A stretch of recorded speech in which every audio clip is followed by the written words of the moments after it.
Mohon jawabannya Bu ya. Baik. Dalam segala amalan harus ada ilmunya. Wa kullu man bi ghairi ilmin ya'malu a'maluhu mardudatun la tuqbalu. Semua amal yang tidak pakai ilmu tidak diterima oleh Allah.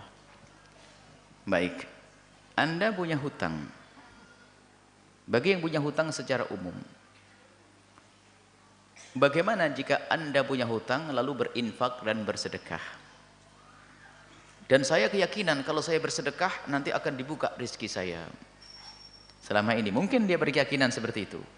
Apakah dia baca dari sebuah bacaan atau omongan seseorang yang dia lagi ngantuk sehingga tidak sempurna dengernya, sehingga diyakini biarpun utang banyak tetap dia bersedekah, maka dengan sedekah nanti akan dibuka oleh Allah, dimudahkan semuanya. Bukan begitu, ilmunya sederhana. Jika Anda punya utang, Anda harus tahu bahwasanya di saat Anda bersedekah Anda ingin apa? Pahala atau sanjungan dari manusia? Baik, pahala atau sanjungan dari manusia? Baik, kalau pahala berarti Anda kenal Allah. Sekarang pertanyaannya, jika Anda membayar hutang, itu kewajiban. Pahalanya lebih gede daripada Anda bersedekah. Seberapa perbedaannya? Nggak bisa dibandingkan antara Anda sedekah dengan bayar utang. Kalau bayar utang hukumnya wajib, dan kalau Anda menunda jadi dosa. Makanya pahala membayar utang lebih gede. Nggak usah bantu di Al-Bahjah. Karena Anda mendapatkan pahala, inginnya pahala, bayar utangmu. Kalau Anda kemudian setelah itu, kalau saya sedekah bagaimana? Nah, sekarang hukum sedekah infak lagi punya hutang dibedakan. Yang pertama, jika utangmu itu utang yang sudah jatuh tempo, harus kau bayar saat itu, maka di saat itu juga Anda tidak boleh bersedekah. Kalau Anda bersedekah jatuhnya haram, dosa. Utang jatuh tempo. Kalau tetanggamu dengar punya utang 10 juta, anggap saja 1 juta aja dan tidak usah gede-gede. Punya utang 1 juta, hari ini seharusnya dibayar. Tak taunya Anda membantu Al-Bahjah. Ini bantuan untuk maulid 500.000. Tetangga ada ngedumel, kurang ajar, utang belum dibayar, sedekah. Nggak perlu, makanya semuanya pakai ilmu. Jangan sedekah, sedekah. Utangnya numpuk, berarti dia bukan karena Allah, karena pengen disanjung manusia. Kalau dia sudah banyak sedekah, atau ilmunya yang salah. Tapi kalau utangnya belum jatuh tempo, bayarnya nanti bulan Sya'ban, dan Anda punya gambaran untuk membayarnya, karena bayarnya bulan Sya'ban, maka hari ini Anda nyantai, Anda masih bisa bersedekah karena belum jatuh tempo. Kalau belum jatuh tempo, boleh Anda bersedekah. Sudahlah wahai hamba Allah, takutlah kepada Allah, amallah, berbuatlah karena Allah, bukan pengen disanjung. Apalagi yang nyanjung manusia. Yang nyanjung adalah Allah. Yang nyanjung teman, wah hebat dermawan. Nggak tahu, utangnya gunung. Ya, enggak begitu, tolong ya. Kita perlu kenal Allah. Kalau ada seruan-seruan seperti itu, ya tidak perlu dengar, karena salah seruan itu. Anda menyakiti orang yang Anda pinjamin uangnya. Utang belum dibayar kok.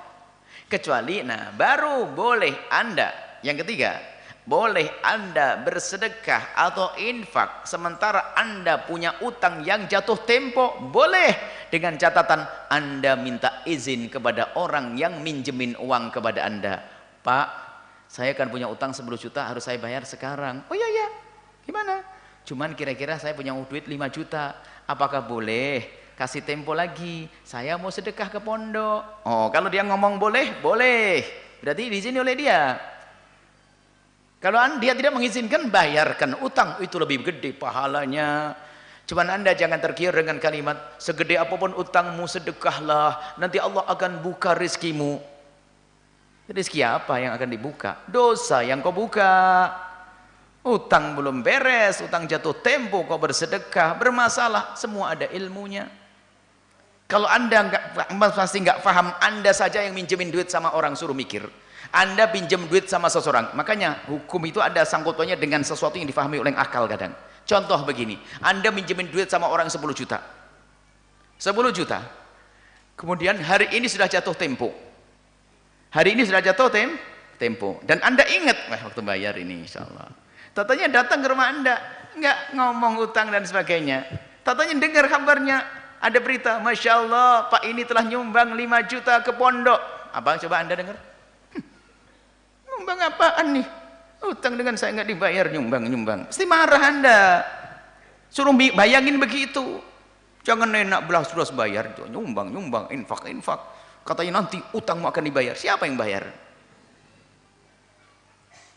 Kemudian kebaikan orang kafir pun akan diberi imbalan oleh Allah. Kalau Anda berbuat baik dengan cara yang salah kayak tadi misalnya Anda punya utangnya sudah jatuh tempo, tapi Anda lebih banyak sedekah, akan dibalas oleh Allah di dunia, tapi tidak ada balasan di akhirat. Karena orang kafir pun jika berbuat baik, Allah yang Maha Kasih akan dibalas. Anda pun kalau bersedekah dan infak dengan cara yang salah, Allah juga akan balas. Cuman balasannya hanya urusan dunia. Mungkin benar gara-gara Anda sedekah, infak dan sebagainya tadi, padahal utangmu banyak, sehingga engkau dikenal oleh orang, dianggap sebagai orang dermawan, lalu buat ikatan kerja, lalu Anda berhasil. Tapi Anda ketahuilah, ini adalah bisikan setan, bukan cara yang benar, bukan suatu yang terhormat. Karena apa? Anda menjalin dengan cara yang salah. Seperti orang kafir kalau berderma, bagaimana kalau ada orang kafir berbuat baik, sering berderma dan sebagainya? Oh, Allah tidak akan menyanyiakan amalnya, dia akan dibalas cuman di dunia, akhirat nggak dapat. Masa Anda hanya pengen di dunia saja, pengen sukses dunia? Enggak dong, kita pengen sukses di akhirat juga. Dunia sukses, akhirat sukses. Baik, ini saja. Semoga semuanya waspada. Termasuk belum bayar zakat, sedekah. Dan betul kata orang kaya, sedekah lebih mudah daripada bayar zakat. Sebab kalau bayar zakat nggak ada yang menyanjung. Tapi kalau sedekah bisa bangun masjid, bangun pondok, semua orang bisa tepuk tangan, hebat.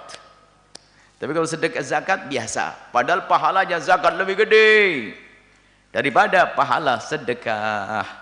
Tapi begitulah setan menjerumuskan orang, lebih senang dengan sunnah daripada yang wajib. Wallahu a'lam bishawab. Setelah Anda menyaksikan video ini, jangan lupa berselawat kepada baginda Nabi Muhammad sallallahu alaihi wa alihi wasallam.